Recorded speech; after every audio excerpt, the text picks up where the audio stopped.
Hello and welcome to the third Flight Simulator review. My name is Henry. Today we're going to be looking at Acceleration Flight Simulator. It should be noted that this is in pre-beta stage and it costs a hefty 400 Robux. That's going to stop a lot of people from playing this game.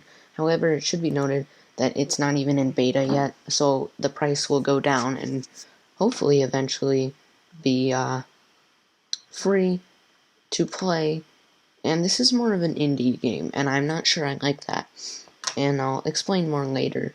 But if we look at our options here, this is interesting. There actually is like menu music, there's a changelog, so this is a pretty neat menu design. We do have a few settings for video and audio. I feel like that's not really video, that's more just controls, but oh well. You can view our profile. That looks pretty good. Spacecraft. Huh. Because, like, look at this. That's pretty cool. We can view our previous flights and their statuses. Can view, so ATC is not available just yet. Spectating is also not available. However, I believe the beta is coming by the end of the year. So that'll be interesting. Here's a store. So this is already going to give away some stuff. You have to buy credits to buy certain aircraft. You don't have to, but you're gonna probably not want to wait. We only start with 2 aircraft and only one of them can actually take off. So, I mean, like, see, you have to buy these with your credits. And let's just say that credits don't come easy. There are apparently some sort of codes that you can use essentially to get credits and then get more planes. We can also change our location here. There are only a few takeoff locations at this point. That's not an aircraft carrier. What? That's weird. I have to like double click it. Here is a airfield, and then there's 2 big international airports. I'll go with San Diego. I've never done this one, but this one looks cool. So we click on confirm, click on play. It's gonna say processing. This is neat. You can pick a place to spawn in. So we'll say terminal 1. Oh my goodness, that's a lot of options. We'll do this one. Looks close to the runway. Unfortunately, at the moment, there's no reverse feature in this game, which is a bit frustrating because you gotta like drive into or through the gates. So that's a little annoying sometimes. Alright, so we're in. This is, I don't even have to tell you the controls, they're just right here. So that's pretty cool. We have a few camera options. This one's neat. This one's cool too. This is one of them in like Flight Simulator 2020. Alright, so what we do here is we can, this one is interesting because throttle is R to go up and F to go down. It's not W and D. I'm not sure why they personally chose this, but they did. And we use our mouse to steer. Pretty much all of these games do that, as far as I'm aware. I cannot even see where the runway is. Goodness gracious. It's a bit tricky at this angle. I wish it could be higher, so I could kind of look down on it. So I don't particularly like that, or like that you need to buy aircraft after buying game access. It is in beta though, so that makes a little bit of sense to me. Alright, here's the runway. This game, by the way, the sounds are pretty bad. Especially for, at least for this aircraft, they're not very good. It's just pretty awful.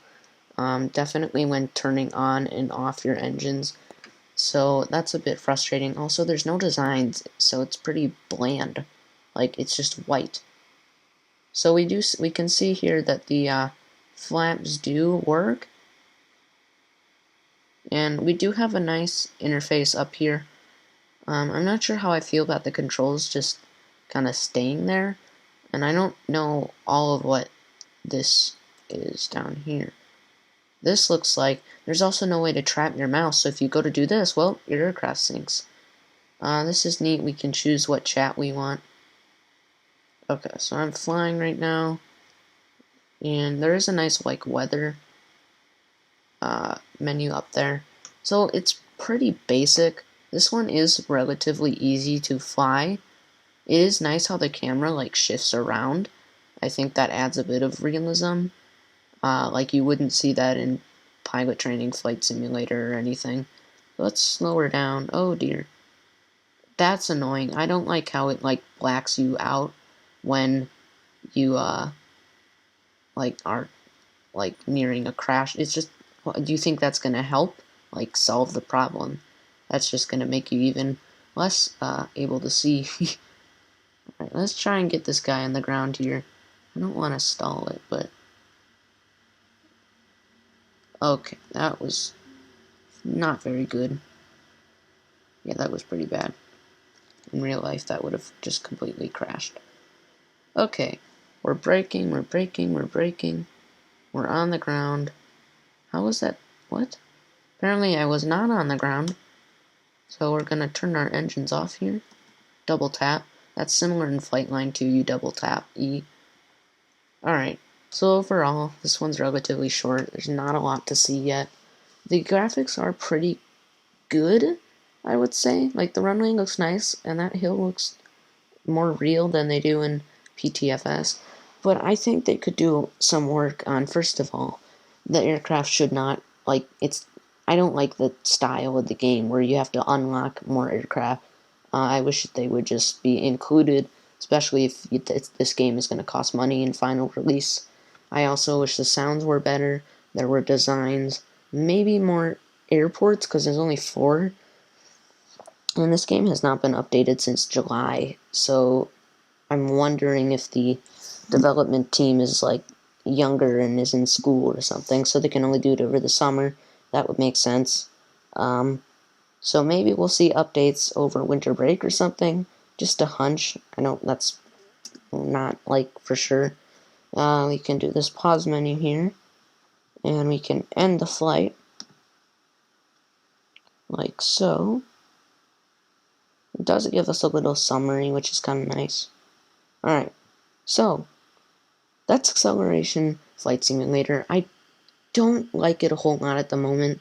I think with some work it could be perfected, and they have a lot. It's going pretty well for them in terms of menus and whatnot, so I think that's pretty great.